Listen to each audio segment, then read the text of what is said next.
Good day, podcast community. PeteKane here, Podcast Pete and lifestyle coach. And boy, you have better sit down, put your pens down, put your tabs down, listen to this podcast that we have for you today. It's kind of like an extension, we've talked before, of creativity. When you're creative, the whole world opens up to you. And our guest is in that environment. And she's going to share as we talk on this podcast about her creative journey. So, Christy, tell our viewers who you are, what you do, and who you serve, and then we'll get on with the podcast. Well, good morning. Thank you so much for having me, Pete. Thank you so much. My name is Christy Whittier.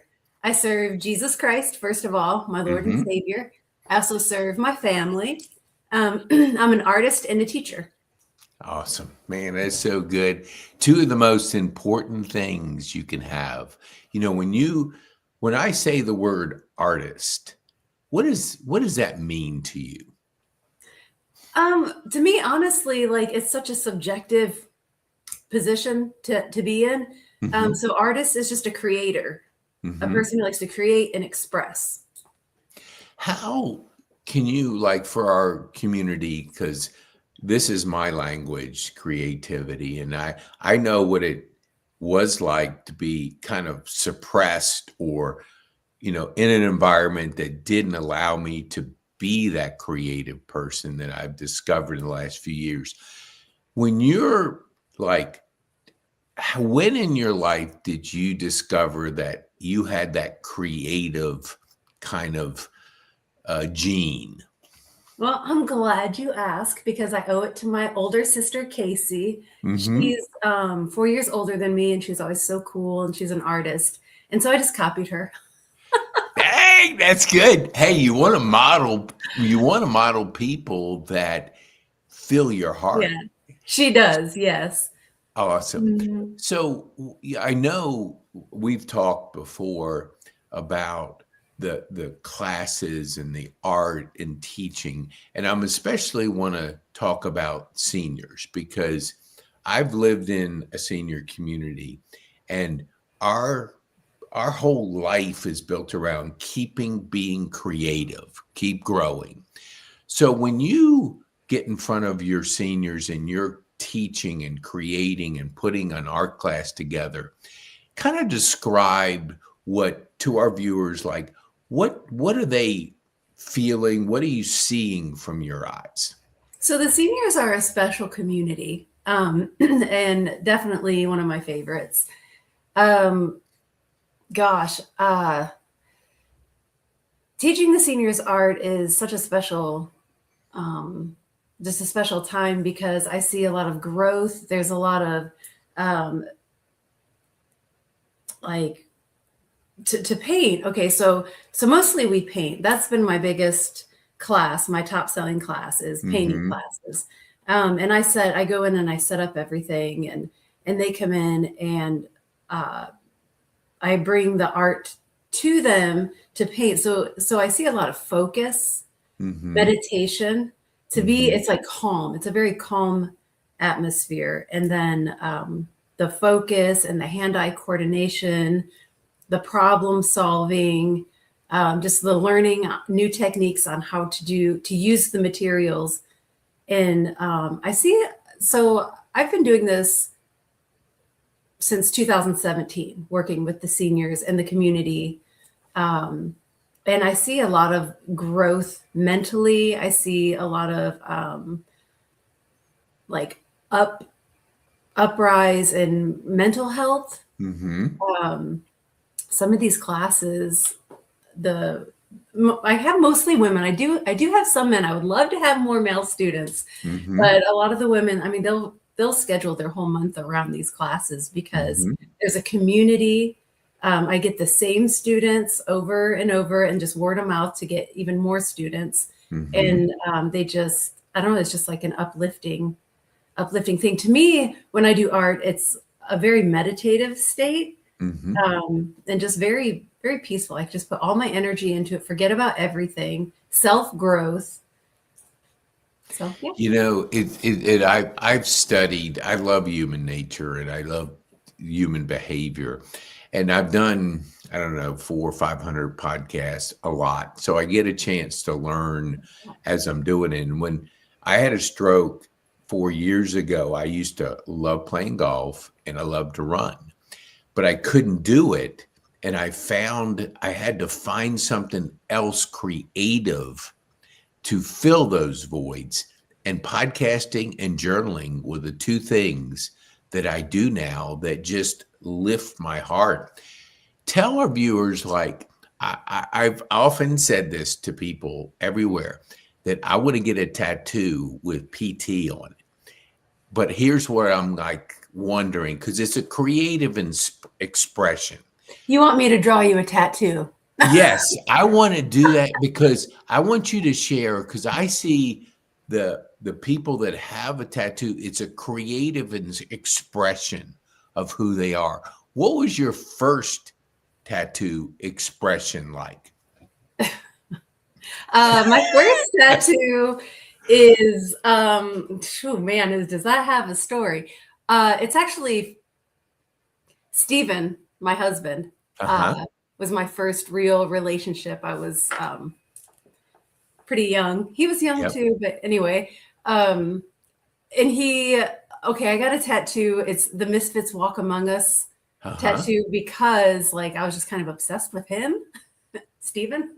Uh-huh. And that was like his favorite album. And I thought he was seriously the coolest. I'm kind of a copycat Uh-huh. person. I'm okay with it. I'm 46 now. I know I just copy people. But Yeah. anyway, I got that tattoo first. He ended up getting it later. But so anyway, Misfits Walk Among Us. I love music. He was such a huge inspiration in my life. We weren't even dating at the time when I got that. But so that's my Mhm. first tattoo. But anyway, back to what you were saying about the stroke is like you'd be actually a perfect candidate for one of my classes. And I'd Yes. love to give you a class sometime so you could see how great it'll just bring your mind and your hands Yes. together in one. And it's so comforting. So you would be a perfect person to take one of these classes. And I do a Oh, step I by loved step. it. Yeah, I'm Yes, going to give I you a schedule that. totally, Yeah. I love color. I love creating. I've done 17 journals in the my 3 year, when I started it after my stroke, because I was like, I heard about journaling, but I never did it consistently. But it's been able to express who I am. I just and this is what somebody told me: the average person watches 4 hours of TV and scrolls over 2 hours and 30 minutes of social media. Yeah. So what it's meaning is consuming media versus creating. So I don't do any social media. I don't do TV. I probably don't do hardly any. And I got away from that after my stroke. And I substituted that drawing, that writing. If you saw my journals, I'm always like doing things like that, because somebody told me the brain gets rewired when we do Yes. those creative things. Yes. So I was kind of Yes. thinking, okay, I got to rewire my brain. So if Yes, that's you the did. case, I'm Mhm. going to do more of it. And it absolutely has opened up my whole life of expression. That's great. So, so tell, I want to get back to, because when I was at Overture, there was a lady, she was a former teacher, and she did art classes, paintings. It was the most popular thing that they did over there. Yeah, Everybody, it always maxed I out. believe it, And she yes. usually have, I think, 8 or Mhm. 10, but it always maxed out because the ladies loved it. They That's couldn't get the how guys to yeah. it, but they could get the ladies. I'm saying. Yeah, I mean, it's kind of crazy. I don't know. I almost signed up for one because I saw the end result that was like all kinds of different creative things that she would do with them, whether it was a statue, whether it was a painting, whether it was just it was all creative, and they loved it. Yeah. So tell our viewers, like, I want to go back a little bit. Tell us the difference between a creative journey and one that you felt like wasn't expressing your creativity? Oh, well, okay. So, I most always have taken the creative path. Mm-hmm. But at one point in my life, I was a textile designer. So I was a big corporate textile designer. I also did some planning and estimating with AutoCAD. So I mean, I can tap that part of my brain. But yeah, just being in the office and having to do, I really wasn't able to be creative. I had a mission, I had a job that was assigned to me, and I would do it. Assign, do it, assign, do it. And it was in an office. I had to sit down.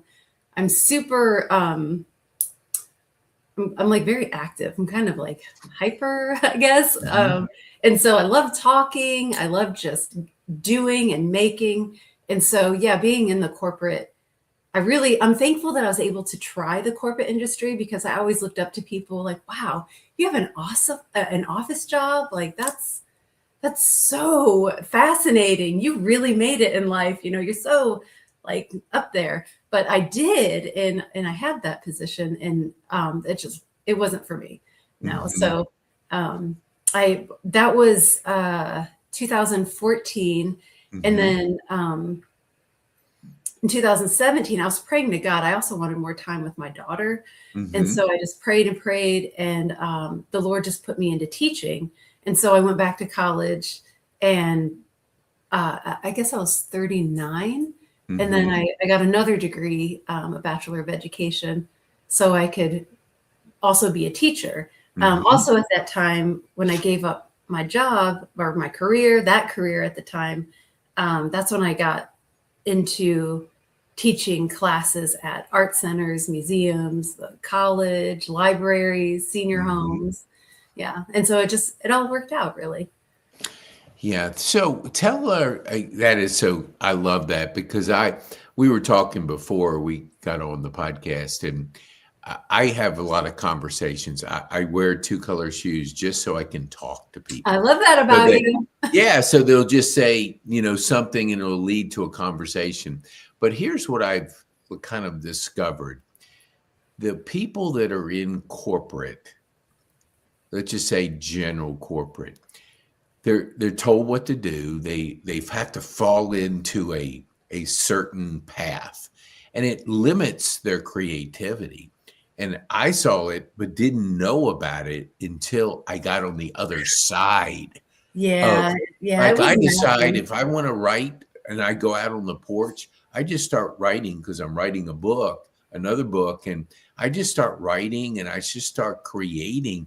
And what it does is just brings so much joy and fulfillment.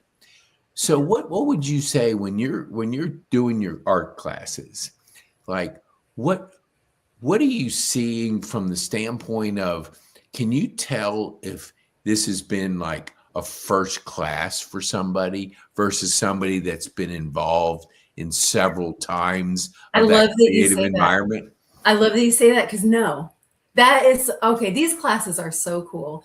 Mhm. Sometimes I'll have 20, 30 people show up, and sometimes I'll just have like a class of 10, but I always am getting newcomers. And since I do everything step by step, and walk everybody through the process of each painting, um, I can't tell who's new and who's not, unless I know their face. Yeah. And so that's the best part of it, when we're all done or towards the end, just looking and seeing how different everybody's artwork is. Mhm. And you have to be okay with that. You have to know, like, art is art. It's subjective. There is no good and there is no bad. It's Mhm. just do it, and have a good time doing it. Um, and there's oftentimes I'll just be so fascinated by somebody's finished product, and they'll say, "This is the first I've ever done it." And I'm talking like 78 years old, or, Mhm. and this is the first time I've ever picked up a paintbrush. I always hear that. I always wanted to paint something, but I Mhm. just never have. And it's incredible to see. And I don't want anyone to be intimidated by the Mhm. class. That's the thing. Like, I have art from every side of the spectrum that I do. I'm just a maker of things. And some things I will think come out brilliant and others don't like. Or things that I think, well, that's whatever, it's kind of trash. And everyone loves it. So you just have to know that when you're making something. You can't go in thinking this has to look perfect. Because if you go into an art museum, you go into the High Museum of Art, which I was there yesterday. It's so amazing. There'll be just like a rectangle, 15-foot rectangle. And it's like $2 million or something. And or if we look at the artist Jackson Pollock, who just splashed paint on canvas, his art, you can't buy a piece of his art. It's so sought after. He's in the history books. So that's why I tell people, so a beginner is no better or less great than a professional artist who's done it their whole lives. But the one thing that, I have been a painter. I began painting, I think, in about 2000. I don't know, honestly. I can't say when I started painting. But I did go to the Art Institute of Pittsburgh in 1999. And so it's 2026 now. And so that's when I began studying art. And so I do know techniques, and I do know tips and tricks that I can teach beginners and professionals. And sometimes even a beginner can teach me a new thing. So that's so good. So you mentioned like you have a system of taking people through the class. So could you kind of share with our community, like, because I believe in systems, even though I am very creative and I love to create and I love to do things, I have certain systems that I do to create that. What's the class look like, and how do you take a person that the beginning of the class through to the end of the class with your system? Because I think it's understanding there's a flow to everything. There is, and I wish I guess I have visuals, but it probably looked pretty crazy for me to just go pull things out. But when I start a class, they come in, everything's set up. I have easels, the canvas. Most of the time, I don't pre-draw the canvas. Now, I can do that, and I've done that. But a lot of people like to have to take their own chance and just go step by step. Okay, so they have everything set out. They pick a seat. And I print out a picture of what we're going to draw. So everyone has that picture. And then I'm in front of the class. And first, when you're looking at art, you'll break things down into shapes. So everything is a shape. Like I'm looking at you right now, and like it looks crazy sometimes, but I'll squint my eyes and I see like, okay, your head is like the oval or the egg shape. I forgot what that's called. And then I see that your shoulders are like a rectangle. And then I'm looking at the negative space behind you, and I see that like, you're actually on my screen, you're centered. And so I see like there's about the size of the width of your head is on both sides. And so I could see if you were a canvas right now, I could see like there's equal here and about the same here. And then I could see there's like half of your face here. So if we take that, then you just, and then the students can just draw it out by shapes and seeing like where the shapes are.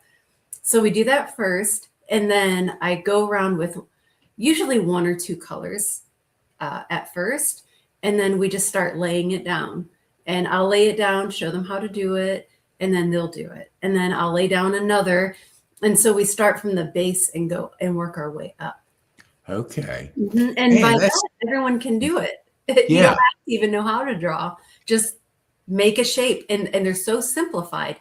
Like I said, like your head is like an oval or whatever that egg shape is called. I forgot what that's called. There's a name for it. Your shoulders, that's a rectangle. That is so cool. I have my 9-year-old granddaughter.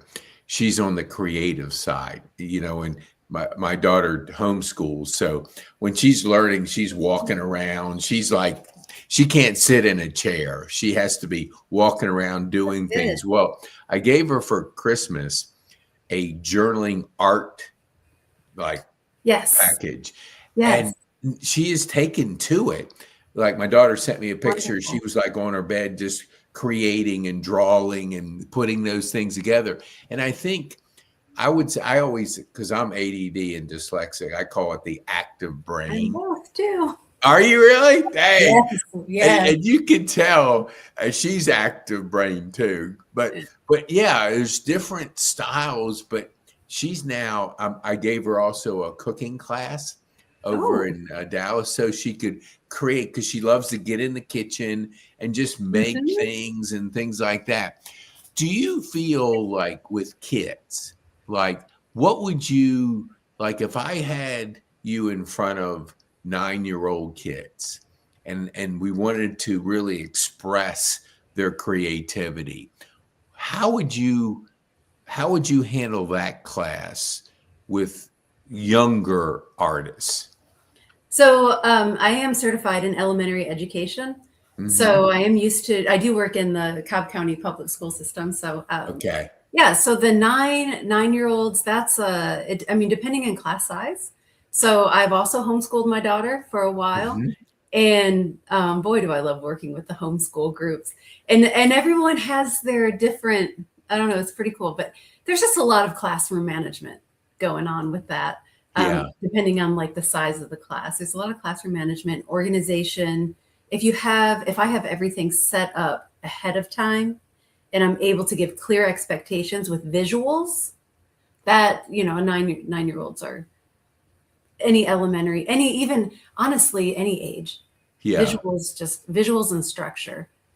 So Yeah. yeah, and kids, and that's the thing with me is, okay, so like there's a lot of art teachers around who really want the finished product to look spectacular. Hmm. I mean, I could do that. We could do that. Okay. But also, I truly believe in the process and not putting too much pressure on the student.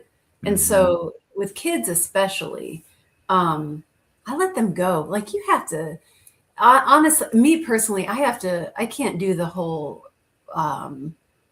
it has to look a certain way. It has to be socially acceptable.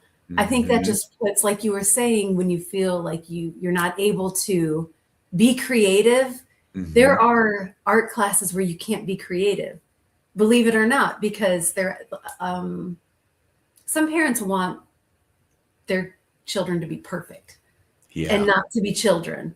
Yeah. And that's the whole thing. I mean, when I was a kid, I would draw all over my jeans. I would design my own jeans, my own shirts. I would like staple things together, Hmm. make clothes out of paper, you know, the craziest things. Not everything looked good. And that's okay. Like with a sketchbook, I love that you got your granddaughter that journaling book. I always, when I have like my nieces and nephews, I'll give them a sketchbook and say, this is your sketchbook. This doesn't, Hmm. it's a sketch. A sketch can look sloppy.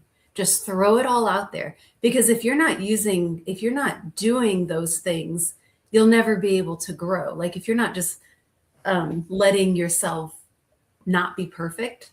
Hmm. So I teach all different types of classes. So the classes I teach mostly with the seniors, the big, large painting classes where we do the step by step.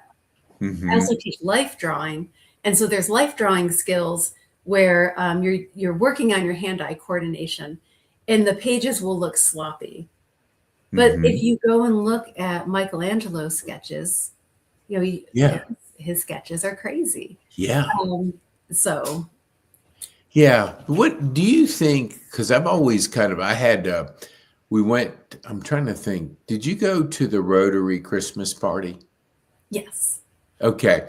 I mhm. won two paintings from Cindy. Yeah, they were And so beautiful. yeah, and I hang them, they're hung in my office downstairs, and I just look at them. So actually the first thing I look at in the morning, and it's just, you look at Beautiful. color, you look at abstract picture of creation, and it's like, dang, each time you look at it, it kind of like you see something different Mhm. because it is kind of that abstract. And I've never really looked at art that way because I went to the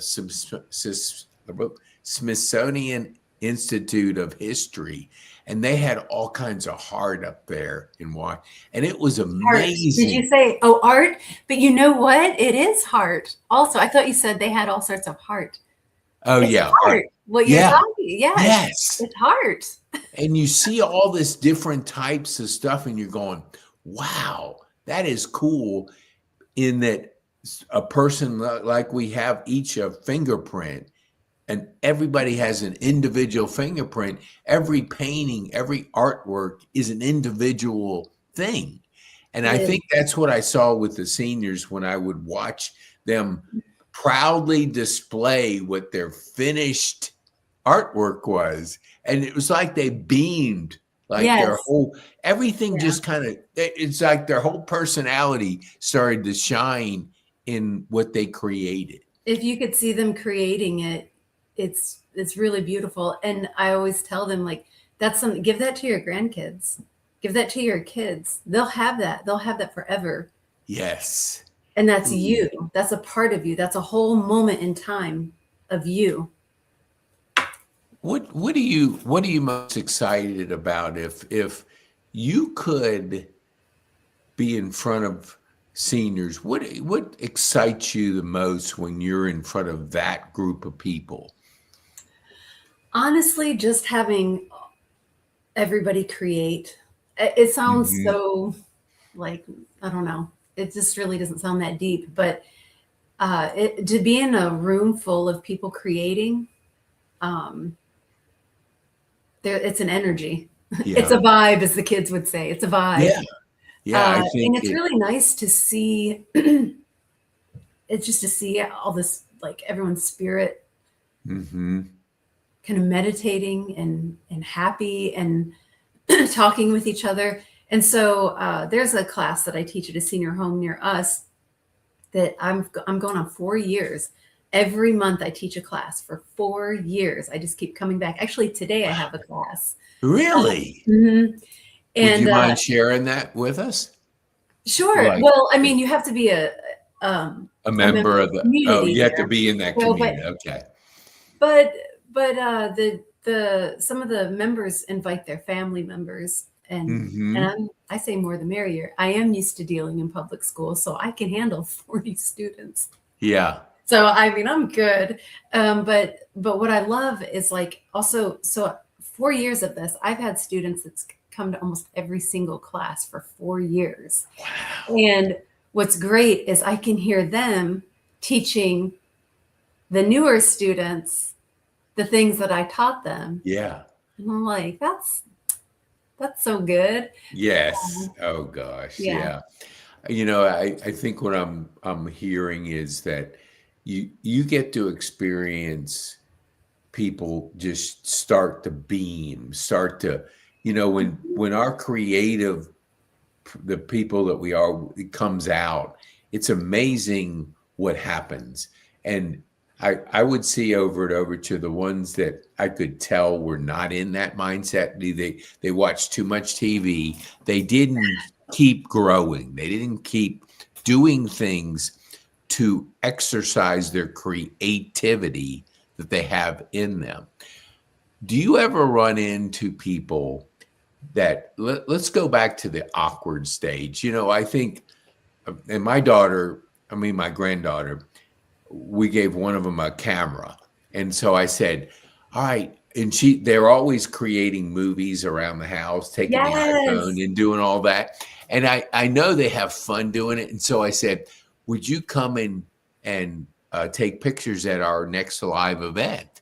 And it was like, That's great. I'm not ready. I'm not ready. And it's that I always say, if you can't go through the awkward stage of learning, you can't get on the other side of the enjoyment.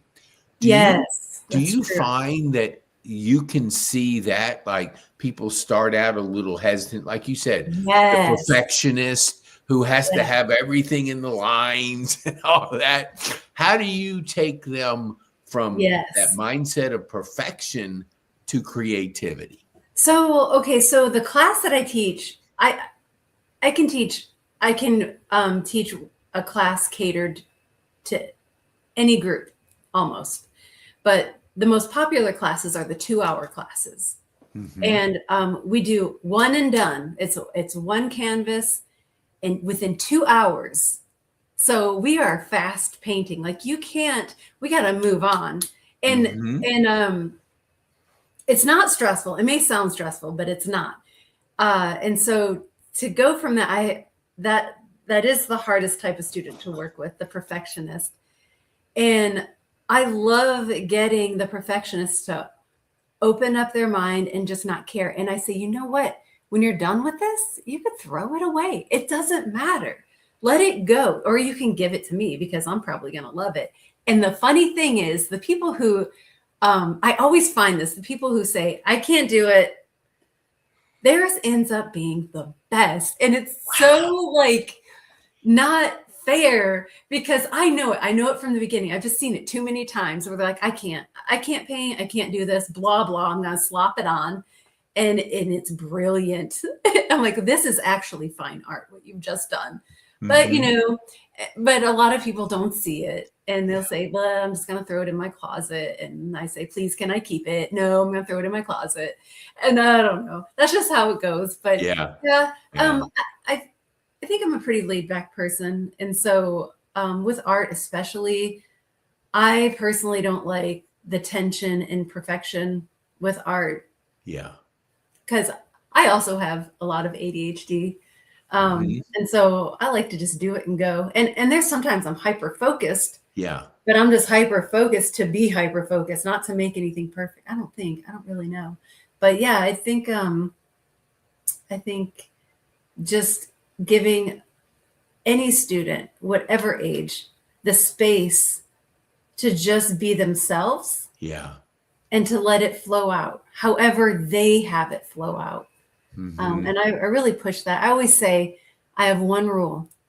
You cannot put down your artwork or anybody else's. Don't do it. Good. Yes.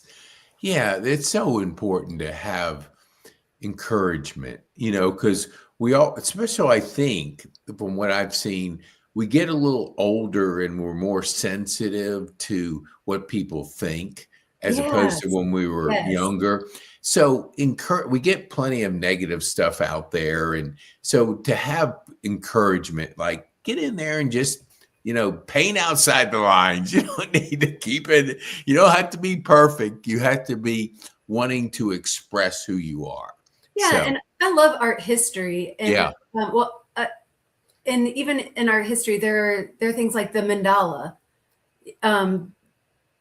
These groups of people would draw this really time-consuming art in the sand and then blow it away. That's genius. Like they would spend days on this intricate piece and then blow it away. There's freedom in that. Yes. So when you're doing your art, just do it. And if you don't want it, don't keep it. It doesn't even have to exist anymore. You can see right over it. No, one more thing, because I want to be respectful of your time. The Marietta Square, they do the chalk art once a year. And it is a perfect example of watching people create. And then I would go there like on Monday, Tuesday, after maybe it rained and it all washes away.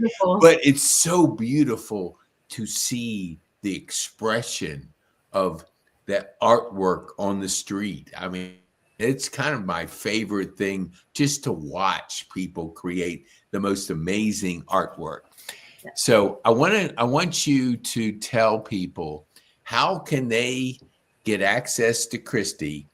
And we maybe, because I kind of told you about it, but I didn't. Tell people, oops, hold on here. It went off. I'll tell them, and then I want you to think about one more question. So if you go to PeteKane.me/Christy, now it's CRISTIE.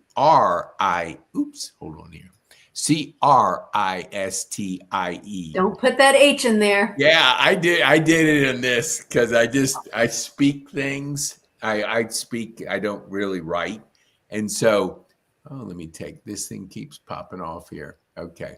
But anyway, go to there and you can book a creative call with Christy to discuss your situation, your class you're interested in, finding out where she is, what might be open, what might be closed, where you can bring Christy in to bring her creative art classes to your community.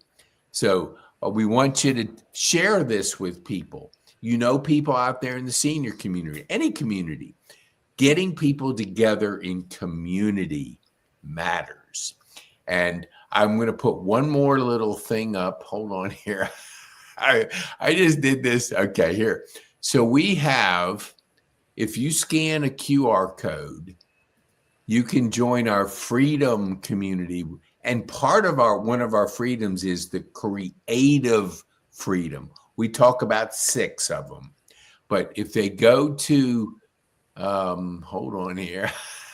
This is all, and then I'll ask you one more question. Hold on here. I think I got it here. I just put it together. Hold on. Great. I love it. Yeah, call me. I can talk to you about the different art classes. I teach private art classes, group classes, painting. I have these little flyers where I do the painting classes. I do ceramics, sculpting, life drawing.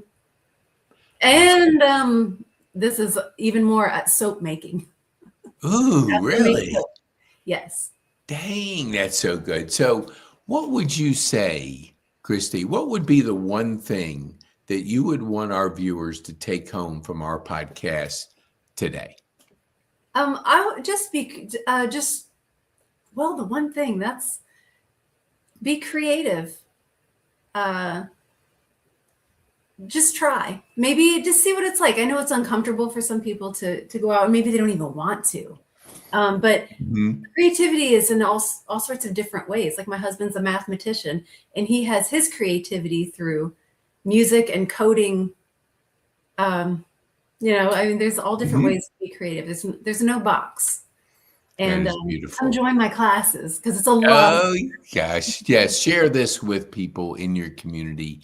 Anybody's listening to this that wants to exercise their creative mindset muscle, get a hold of Christy and bring her in to your community so she can help your residents exercise their creativity that we all have in us. And so thank you so much, Christy. We appreciate you spending time with us today to share that creative journey that we all love to be on. So thank you, Christy. We appreciate it. You're welcome. Thank you. I appreciate you having me. It was my pleasure, as my people from Chick-fil-A